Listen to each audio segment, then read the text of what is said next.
Assalamualaikum warahmatullahi wabarakatuh. Okay. Kita sambung kembali ya, berkaitan dengan perbincangan kita tadi, sam'iyat. Apa yang mungkin boleh sebut tadi berdasarkan soalan yang ada tadi berkaitan dengan kubur lah. Jadi kubur tu bukan maksudnya azab kubur tu, makna bukan azab kubur dalam masuk tanah yang digali tu. Ini kubur mana azab yang Allah Ta'ala kenakan kepada seorang pada alam barzakh. Sama ada dia dikuburkan dalam tanah, ataupun dia tu dimakan oleh binatang, ataupun dimakan oleh manusia sendiri. Kalau ikut makan binatang, dalam perut binatang dah jadi, bertukar jadi apa, bertukar jadi tenaga, bertukar jadi gula, macam-macam itu, dah tak ada kubur lah. Bukan. Maksud kubur tu di mana dia mati kira lah. Azab tu bukan berlaku pada zahir ini, tapi berlaku pada alam yang dinamakan alam barzakh tersebut. Ataupun orang tu dikisarkan. Nama ni orang suka kerak orang, bunuh-bunuh kerak. Azab masih dikenakan dan ada sabit, walaupun orang itu dimakan dan seumpamanya. Okey. Sambung lagi, kata Syekh An-Nasafi rahimahullah, wal kabiratu la tukhrijul mu'mina minal iman wala tudkhiluhu fil kufri. Dosa besar tidak mengeluarkan orang mukmin daripada keimanan dan tidak memasukkan ke dalam kufur. Tak keluar dan tak masuk. Jadi makna orang mukmin masih beriman walaupun dia melakukan dosa besar. Dosa besar selain daripada kufur. Adapun kufur itu maklum dah, Allah Ta'ala sebut innallaha la yaghfiru an yushraka bih wa yaghfiru ma duna dzalika liman yasha. Allah Ta'ala tidak ampunkan dosa orang yang mensyirikkannya, tapi boleh mengampunkan dosa-dosa lain bagi sesiapa yang dikehendak. Syirik, dosa kufur itu tidak ada kompromi. Itu maknanya paling besar lah tu, inna syirka la zulmun azim. Itu memang keluar daripada daerah keimanan. Adapun dosa-dosa besar lain yang hadis sebut ada 7 sab'an mubiqat dah. 7 dosa besar. Dalam riwayat lain pun ada dosa-dosa besar lain lagi. Bunuh orang, apa lagi? Berzina, mencuri, lari daripada perang. Jadi dosa-dosa tersebut tu tidak mengeluarkan seorang daripada keimanan, masih dikira mukmin. Dan dia tidak dikira sebagai kafir lah. Kecuali dia menghalalkan dosa. Menghalalkan dosa. Kalau menghalal tu termasuk daripada perkara yang menyebabkan kufur. Istihlal ma harramahullah. Menghalalkan apa yang Allah Ta'ala haram. Menghalalkan apa yang Allah Ta'ala haram. Itu menyebabkan kufur. Adapun semata-mata melakukan dosa, sama ada dengan sengaja atau tidak sengaja, orang itu masih dalam keadaan dikira mukmin. Ini bertentangan dengan akidah Khawarij. Tak? Golongan-golongan Khawarij yang mengatakan bahawa pelaku dosa itu dikira kufur. Pelaku dosa dikira kufur. Jadi makna orang tinggal sembahyang kafir. Mereka faham daripada berdasarkan zahir hadis. Tak? Zahir hadis, man taraka salata muta'ammidan faqad kafar. Siapa yang tinggal sembahyang kerana sengaja, sungguhnya telah kafir. Jadi, dan beberapa ayat lain, wa man qatala mu'minan muta'ammidan fajaza'uhu jahannamu khalidan fiha. Siapa yang membunuh orang mukmin yang lain dengan keadaan sengaja, maka dia itu dapat jahannam yang selama-lamanya. Mana kafir lah. Padahal ahli sunnah wal jamaah mengatakan hadis-hadis ataupun ayat Quran yang mengatakan balasan kekal dan neraka dan kufur tersebut ditanggung dengan makna kalau mereka menghalalkan dosa itu. Menghalalkan dosa itu. Dia buat dan keadaan menghalalkan. Bukan makna semata-mata melakukan dosa itu. Bukan. Okay. Kenapa ahli sunnah berpandangan gitu? Dia tolak hadis ke tolak Quran ke? Bukan. Kerana mereka baca semua Quran dan baca semua hadis. Keluar dengan natijah. Bukan dia baca sikit-sikit. Tak, baca yang kata tinggal sembahyang tu kafir, pegang tu. Tak baca lagi hadis lain. Tak? Dia ambil sikit-sikit. Dalam hadis Abu Dhar Al-Ghifari menceritakan bahawa Rasulullah SAW satu hari keluar dengan beliau pada waktu malam, berjumpa dengan Sayyidina Jibril. Lalu Nabi beritahu kepada Abu Dhar tentang khabar gembira ni. Ma min abdin qala la ilaha illallah thumma mata ala dhalik illa dakhala al-jannah. Wahai Abu Dhar, tidak ada seorang hamba pun yang berkata la ilaha illallah, Muhammadur Rasulullah lah, dah sebut lah situ, sebab Rasul maklum dah la ilaha illallah, kecuali kalau dia mati dia akan masuk syurga, pasti dia akan masuk syurga. Makna akhirnya akan jadi ahli syurga juga.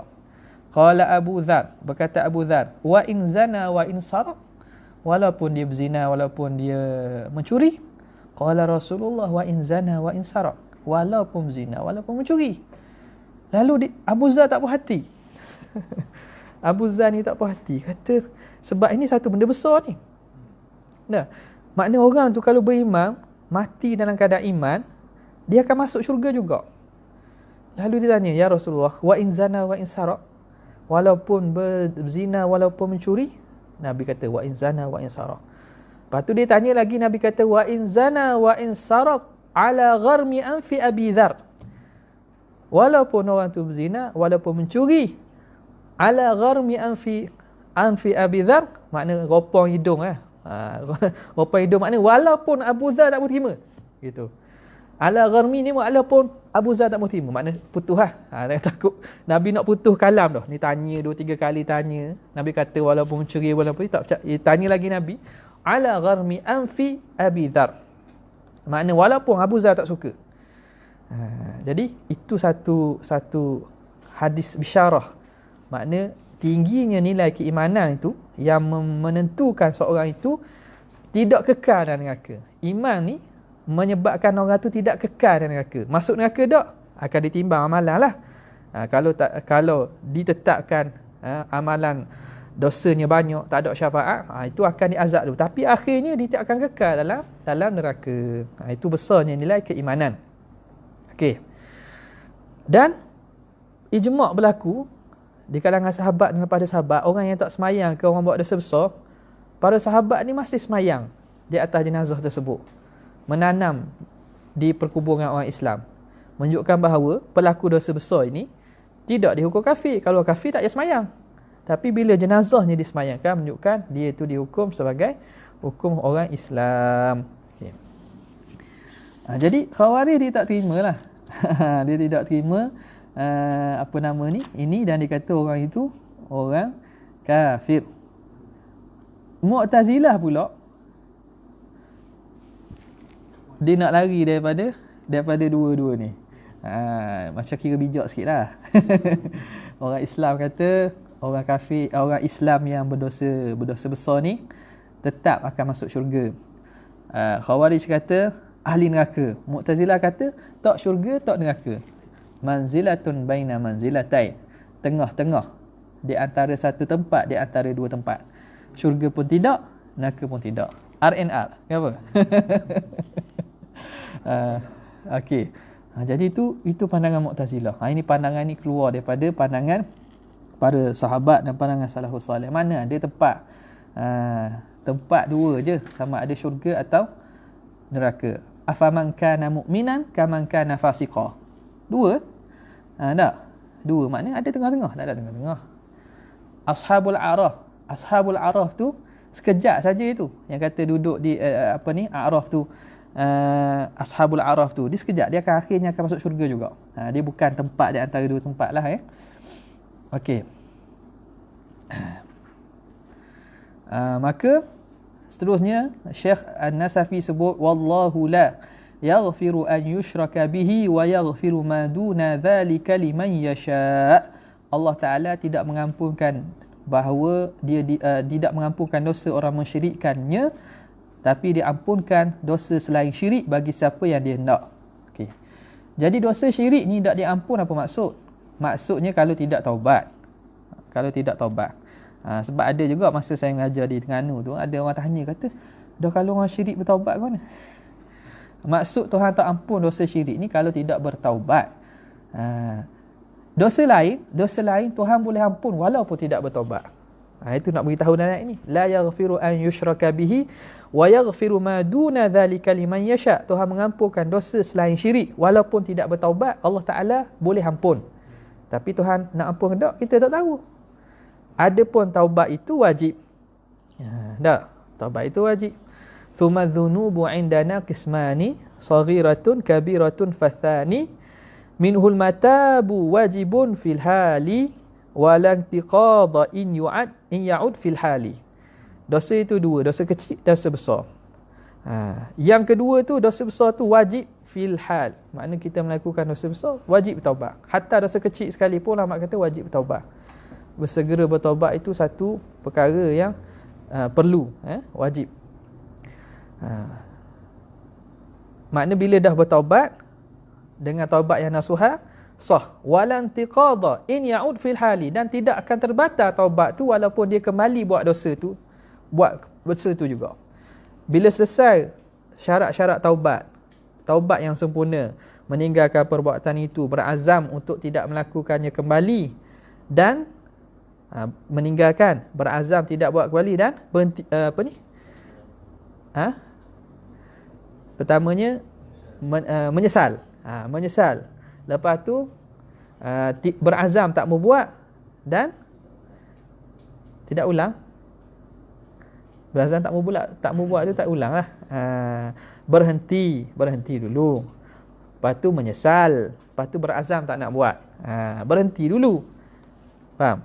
Saya nak ingat senangnya, dosa nak taubat kena berhenti. Jangan tengah buat. Satu lagi, astagfirullah buat lagi. Sakat astagfirullah tak ada tu. Berhenti. Lepas berhenti buat, kita menyesal. Jangan tak menyesal. Berhenti sebab apa? Tak menyesal lagi lah. Tak apa, lepas ni buat pula. Tak. Tunggu sihat sikit buat pula. Kena menyesal. Dan seterusnya berazam tak nak buat lagi. Tiba-tiba buat pula. Taubat itu tidak terbatal. Kena taubat barulah. Dosa baru, taubat baru. Dosa baru, taubat baru. Jangan tangguh-tangguh lah. Jangan tangguh-tangguh. Syaitan dia akan suruh tangguh. Dia kata kenapa nak taubat cepat-cepat, nanti esok buat lagi, minggu depan buat lagi, lepas ni buat lagi. Tunggulah dulu, muda lagi. Umur baru sweet 20, sweet 30, 30, 20 kan. Tunggu dulu masa tua-tua dulu, rambut tak ubah lagi. Jadi syaitan semua memberi taswif, menangguh-nangguhkan. Padahal dia cuba nak menjauhkan kita daripada mendapat kebaikan. Sebab orang yang bertaubat ni Allah Ta'ala sayang. Innallaha yuhibbut tawwabin, yang sangat banyak bertaubat. Tak? Jadi tawwabin, orang yang buat dosa tu taubat. Jadi orang ni tidak akan keluar dari, tidak akan terlepas, pasti dia akan dapat salah satu daripada dua kebaikan. Bila dia taubat dan dia taubat nasuha, Allah Ta'ala terima, maka dia akan dapat tinggalkan maksiat itu secara penuh. Kalau tidak pun, katakanlah dia kembali buat lagi, tapi kerana setiap kali dosa dia bertaubat dengan sungguh-sungguh, boleh jadi mati ketika itu Allah Ta'ala terima taubat dia, mati dalam keadaan tidak berdosa. At-taibu minadz dzambi kaman la dzambalah. Orang yang bertaubat daripada dosa seumpama tidak ada dosa baginya. Jadi syaitan tak mahu kita duduk dalam keadaan kebaikan ni. Dia kata tak payah taubat lagi. Katakanlah datang kematian, padahal kita tak taubat, maka kita menanggung satu bebanan dosa. Okey. Wa yaghfiru ma duna dzalika liman yasha. Lain daripada itu Allah Taala boleh ampunkan. Wa yajuzul iqabu 'ala as-saghirah, dan harus dibalas di atas saghirah. Dosa-dosa kecil. Dosa-dosa kecil ni dia boleh terhapus dengan dosa-dosa, dengan meninggalkan dosa-dosa besar. In tajtanibu kaba'ira ma tunhauna anhu nukaffir ankum sayyi'atikum. Jika kamu meninggalkan dosa-dosa besar yang Allah Ta'ala larang, meninggalkan dosa besar akan menghapuskan dosa-dosa kecil. Dosa kecil banyak cara boleh hapus. Dengan istighfar, dengan ambil air semayang, dengan Jumaat, antara Jumaat tu kan. Kita banyak jumpa hadis yang menyatakan diampun dosa. Jumaat, antara dua Jumaat menghapuskan dosa di antaranya, dan 3 hari tambah. Berapa 3 hari tambah? Sebab satu amalan dengan ganda 10. Jadi 1 minggu, seminggu, 7 hari baru tambah 3 hari. Jadi dosa apa tu? Itu al-jum'atu ila jum'ati kafaratun lima bainahuma. Tambah 3 hari.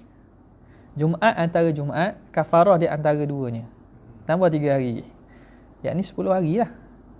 Sebab satu kebajikan darat 10. Okey.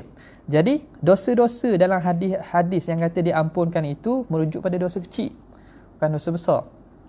Dosa besar perlu kepada taubat. Itu kata dalam Jawrah tadi kata thumma dhunubu indana kismani saghiratun kabiratun fathani minhul matabu wajibun fil hali. Wajib pada segera. Kalau menangguh tu kira dosa lain pula, dosa menangguh taubat. Okey.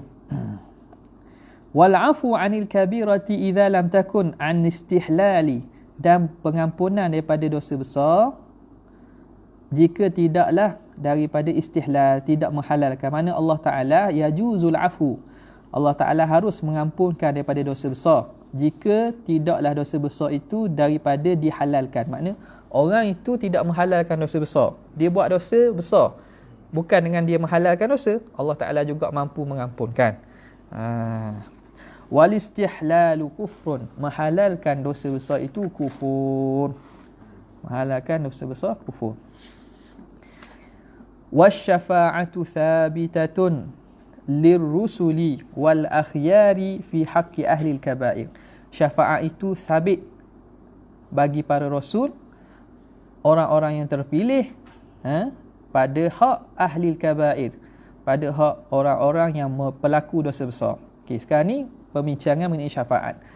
Jadi syafaat ini bahasa kita ada bahasa Melayu syafaat. Ada kan? Syafaat ni makna macam bantuan, pertolongan. Pertolongan, perantara syafaat antara dua pihak. Makna syafaat ini satu bantuan pertolongan orang tengah antara kita dengan Allah Ta'ala. Ada orang tengah yang akan tolong kita. Jadi siapa yang berhak bagi syafaat, yang diberi untuk syafaat ini, Allah Ta'ala khususkan beberapa golongan, iaitu para rasul. Nabi-Nabi boleh beri syafaat kepada umat dia. Al-akhyar, dan juga orang-orang terpilih. Para ulama, orang soleh, orang hafal Quran. Tak? Jadi biar ramai sikit orang hafal Quran yang beramal, boleh syafaat kan? Bukan tutup mata tafi. Jadi mereka ini ada syafaat. Ada syafaat orang-orang soleh, ada syafaat. Kepada ahli kabair, pelaku dosa besar. Itu juga diberi hak untuk memberi syafaat. Dan syafaat yang paling besar ialah syafaatul uzma, syafaat Nabi SAW yang melepaskan manusia daripada lama menunggu pada mauqif. Saya laju-laju je sebab perkara ni banyaklah disebut oleh para ustaz-ustaz kita, utamanya hadis berkaitan syafaat dan seumpamanya. Seterusnya kepada musannif rahimahullah, pada yang terakhir ni membincangkan tentang masih berkaitan dengan ahlul kabair. Wa ahlul kabair minal mu'minina la yukhalladuna finnar. Ahlul kabair, pelaku dosa besar di kalangan orang beriman, yakni selain pada kufur, la yukhalladuna finnar, tidak kekal dalam neraka. Jika mereka ditakdirkan untuk diazab dalam neraka, mereka tidak akan kekal, pasti akan dikeluarkan. Dalam hadis datang riwayat bahawa akan keluar orang terakhir yang keluar pada neraka, keluar dalam keadaan badan rentung. Lalu Allah Ta'ala celupkan dalam sungai Nahrul Hayah, sungai kehidupan. Lalu bila masuk dalam tu, badan dia kembali balik sebagaimana segar macam biasa. Mula-mula rentung dah. Lepas tu tertulislah ini an-naji min azabillah. Mana ditulis orang yang terselamat daripada azab Allah Ta'ala. Ada kesan lah makna dia masuk syurga tu orang kenal. Ni orang terakhir yang selamat daripada azab Tuhan ni. Jadi dia pun dimasukkan dalam sungai itu, dia keluar dalam keadaan segar, tumbuh balik isi-isi dia, lalu dimasukkan dalam syurga. Lepas itu habis. Jadi keluarlah orang yang terakhir daripada neraka. Na'udzubillah, kita tak maulah jadi gitu kan, tapi beruntunglah dia tidak kekal. Kerana yang dia ambil kiranya pun ialah akhir hayat dia, kalam husnul khatimah tu, sama ada dalam keadaan beriman ataupun kufur. Jadi kita berdoalah moga Allah Ta'ala memberi kepada kita husnul khatimah, supaya kita tergolong di kalangan mereka-mereka yang awal, al-awwaluna was-sabiqun ilal jannati ma'a Rasulillah sallallahu alaihi wa alihi wasallam. Wa bihadzal qadri antahi wa aftah al-majal lil as'ilah idza wujidat. Ada soalan? Ada soalan. Ni mudah-mudah je ni. Lepas ni kita akan masuk mengenai iman bab faslur rabi' berkaitan dengan iman, Islam. Lepas tu apa lagi? Bab karamah, karamah aulia. Tu bab mana tu? Bab imamah. Okey, ada soalan? Kita buka. Kat FB ada FB. Mizan hisab tu sama tak? Tak, lain. Mizan ialah ditimbang amalan, hisab tu dihisab orang tu lah. Timbalan dihisab, disoal balik. Disoal orang itu.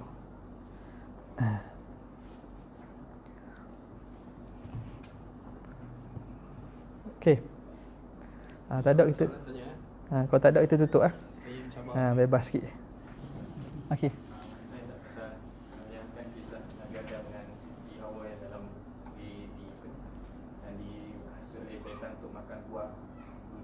Adakah bermakna bahawa syaitan itu dibenarkan untuk masuki syurga ke macam mana? Katanya sebelum dia hambat keluar lah sekejap. Kayaknya masa tu dia dah sempat. Sempat lagi. Kayaknya sempat lagi tu tak, dia memang tak lihat. Iblis ni daripada malaikat ke? Dia min jinsil jin. Apa ni? Kana minal jinni fa fasaqa an amri rabbih. Allah Ta'ala sebut dalam surah Kahfi daripada jin. Tapi dia ingkar dan ingkar arahan Allah. Daripada jin. Dia pilih daripada jin.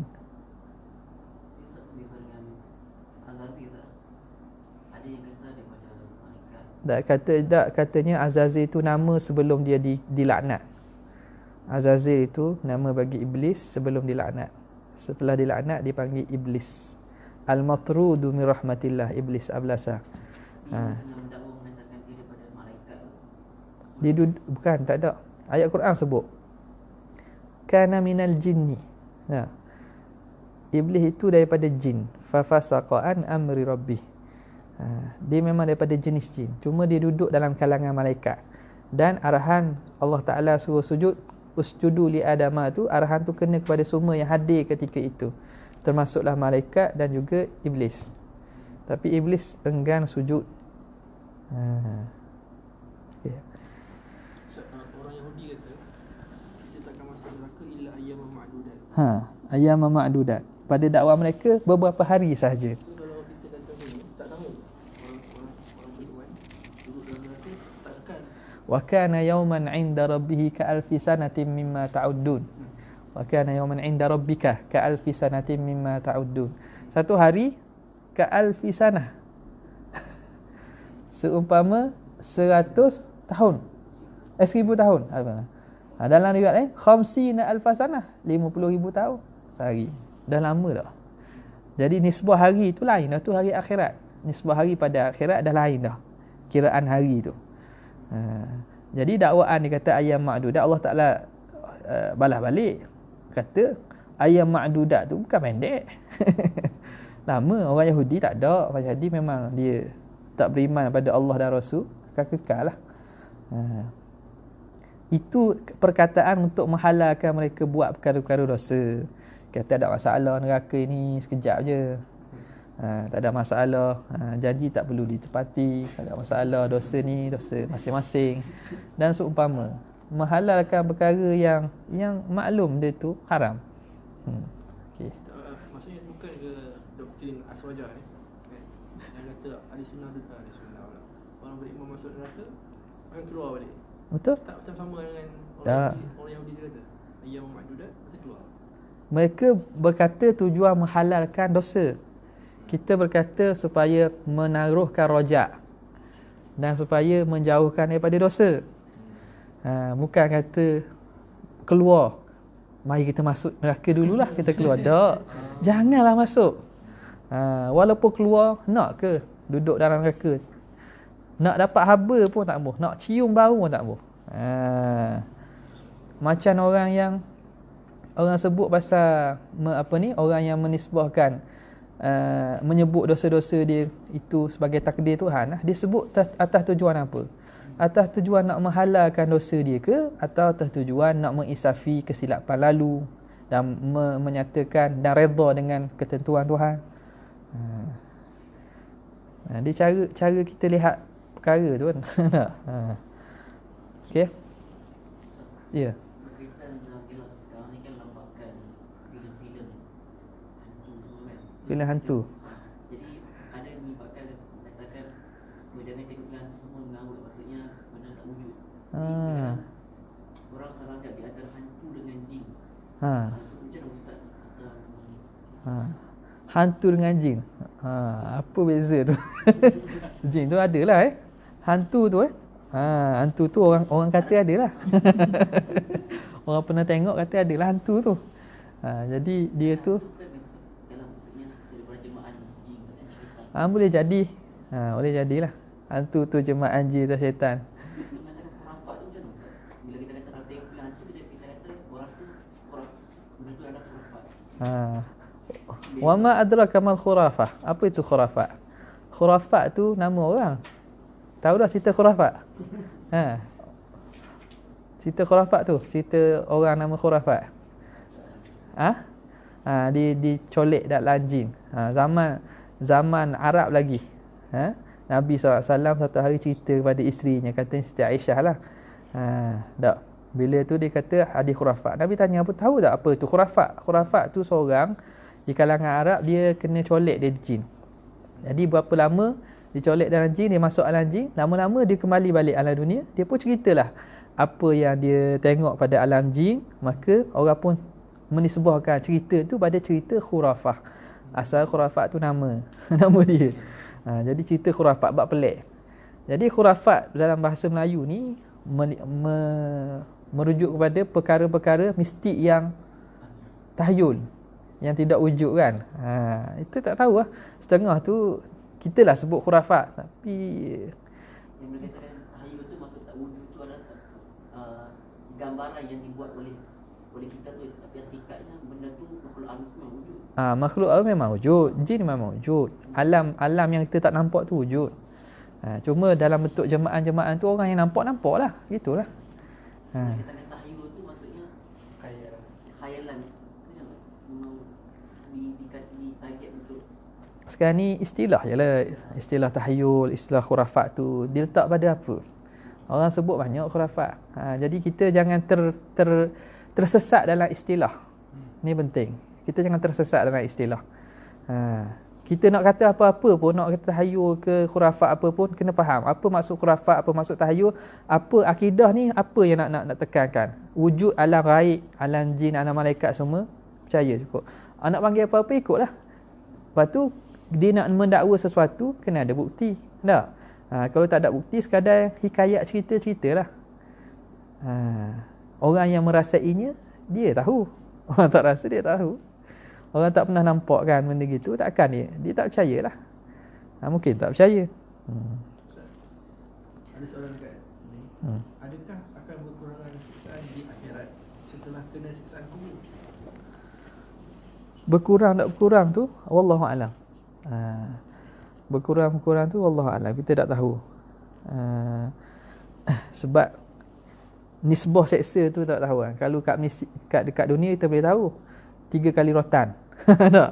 Dah kena rotan dah sekali, tunggu baik sembuh, tambah 2 kali Tapi seksa Allah Ta'ala ni macam mana? Kita tak tahu. Wallahu alam. Hadis yang Nabi kata ada seorang yang dia suruh bakar badan dia supaya Tuhan hidupkan dia. Tuhan hidupkan dia, Tuhan maafkan dia. Tuhan maafkan dia. Adakah Itu zaman dulu. Adakah benda tu khas untuk orang itu ke ataupun Khas itu syar'u man qablana. Syariat sebelum daripada Nabi Muhammad lah. Nak cerita bagaimana orang ini kerana dia betul-betul keimanan bagi Allah Ta'ala, takut Allah Ta'ala azab dia, dia pun cari helah lah, bakar diri dia, lepas tu suruh orang buang debu dia, supaya tidak jumpa. Dia beriman dengan Tuhan, dia takut. Jadi Allah Ta'ala hidupkan balik, nak menyatakan bahawa kamu buat macam mana pun aku berkuasa untuk mengembalikan kamu, dan kerana sebab kamu beriman dan takut dengan siksaan azab aku ampunkan kamu. Itu syariat dululah. Tak boleh lah sekarang nak bakar Tapi kan dia macam daripada Tuhan tak boleh tangkap dia. Itu kan kufur. Tak. Kerana sebab dia takut sangat, dan dia makna di kalangan macam mana? Tufaili, faham tak? Orang yang mana gitu. Allah Ta'ala ampunkan. Ustaz, istilah tadi kufur kan Ustaz kata? Istilah dah ni kata kufur. Kalau satu idea tu dah jadi ideologi, dia macam dah tersebar dekat filem, movie, dekat benda orang, dia kena syubhat. Macam LGBT, orang tak benda tu tak ada pun. Orang anggap halal biasa je. Sekarang ni LGBT tu ada anggap halal? Ada Ustaz. LGBT halal tu apa maksud? Boleh buat, tak salah. Sekarang ni boleh buat dengan maksud kebebasan masing-masing ke, ataupun Allah Ta'ala menghalalkan atau tidak haram. Tengok tu. Jadi kalau dimaksudkan LGBT ni halal, boleh buat, tak ada dosa, itu memang kufur. Macam mana boleh menghalalkan liwat? Macam mana boleh menghalalkan transgender semuanya? Jadi kena tafsir lagi lah. Tak boleh anggap benda tu dia jadi syubhat, sebab benda kan ideologi. Syubhat tu syubhat lah. Syubhat tu memang syubhat. Tapi semata-mata anggap tu adakah jatuh kufur? Anda tengok, itu kena perhati elok-elok. Iktikad, sebab ni benda berkaitan iktikad. Ramai mana kalau kata gitu, ramai mana yang kufur? Dia syubhat. Dia jadi syubhat dengan dasar kebebasan. Ada negara benarkan Orang Islam ke? Negara orang bukan Islam tak ada kira tu. Negara Islam ni, orang Islam kalau benar juga mana lemah sangatlah dalam pemahaman agama tu. Pemahaman ad-din. Yakni dinul Islam. Laisal adyan. Wallahu ta'ala alam wa sallallahu ala sayyidina Muhammadin wa alihi washabihi wasallam. Jazallahu anna sayyidina Muhammadan sallallahu alaihi wasallam. Jazallahu anna sayyidina Muhammadan sallallahu alaihi wasallam. Jazallahu anna. Subhana rabbika rabbil izzati amma yasifun wa salamun alhamdulillahi rabbil alamin. Jazakumullahu khairan.